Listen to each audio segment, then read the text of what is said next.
مولانا قاسم صاحب نانوتوی رحمۃ اللہ علیہ دیوبند میں جو چندے میں یا کہیں سے ویسے آتا تھا زیور، تو وہ فروخت کرتے تھے اکٹھا کر کے، لالا کے پاس جا کے بیچتے تھے، تو وہ شریعت کے مطابق لین دین کرتے تھے، کبھی پیسے ادھر رکھ کبھی پیسے ادھر رکھ، جب سکہ چاندی کا چلتا تھا اور زیور بھی چاندی کا، تو اب اس کا مسئلہ کیا ہے شریعت میں، آج کل کے نوٹوں کا مسئلہ اور ہے، تو اس کے مطابق حضرت لین دین کرتے تھے۔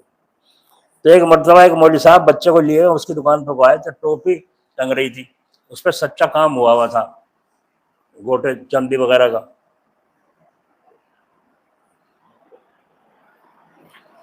مولوی صاحب نے ٹوپی اڑائی، بچے کو آ گئی، صحیح آ گئی۔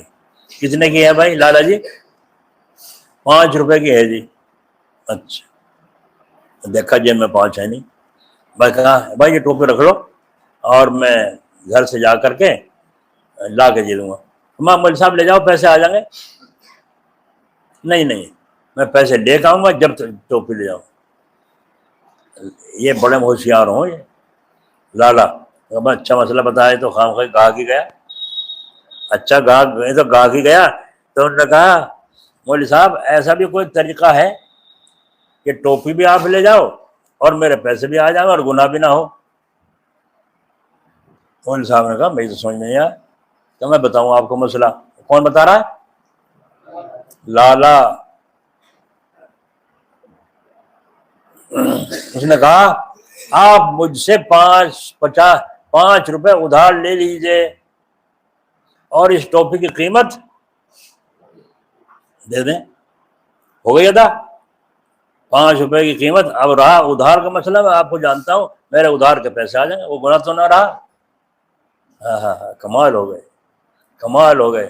تو آپ نے کہا بھائی لالا جی تو نے کمال کر دیے، یہ مسئلہ تجھے کہاں سے حاصل ہوا؟ یہ مولانا قاسم صاحب کی نانوتی کی یہاں دکان پہ آنے کی برکت ہے۔ تو لالا نے سوچ لیا پیسے بھی، ٹوپی بھی بک جاوے، پیسے بھی میرے آ جاوے، کہ مولوی صاحب ہیں پیسے رکھنے کے نہیں، لیکن گناہ سے بچنا بھی ضروری ہے، بچانا۔ تو میں نے مسئلہ بتا کر کے کہ سونے چاندی کا ادھار جائز بھی ہے یا نہیں؟ آپ یوں کہہ رہے ہیں میں ٹوپی لے جا رہا ہوں اور پیسے گھر سے بھیج رہا ہوں، یہ جائز ہے یا نہیں؟ اب مولوی صاحب نے کہا بھائی جائز نہیں ہے، جب ٹوپی اپنی اور میں جا رہا ہوں۔ اچھا مسئلہ بتا، میری ٹوپی گئی، کم سے کم 5 روپے کی بک تو رہی تھی۔ لالا نے ترکیب بنائی، ایسی ترکیب بھی ہے آپ ٹوپی بھی لے جائیں پیسے بھی آ جاویں، مجھے سے معلوم نہیں۔ اب لالا نے یہ ترکیب بنائی کہ 5 روپے مجھ سے ادھارے لے لو، ٹوپی کی قیمت دے دو، میرے ادھار کے تم سے پھر آ جائیں گے، مجھے آپ پر یقین۔ آ رہی سمجھ میں نہیں آ رہی مسلمانوں؟ اسی لیے تو آتے ہو گھر چھوڑ چھوڑ کے، کہاں سے آئے ہو آپ؟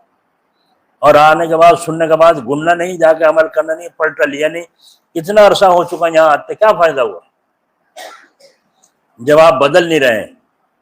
جب آپ بدل نہیں رہے۔ ایک صاحب آئے تھے یہاں، 40 دن رہے، رات کو میں دیر ہو جاتی تھی اٹھنے میں، وہی ناغا کرتا، اور ساتھی مہمان آتے رہتے، وہ سونے، وہ اپنا مسجد میں اپنا ٹائم پہ نماز، ٹائم پہ اللہ کا ذکر برابر کرتا رہتا۔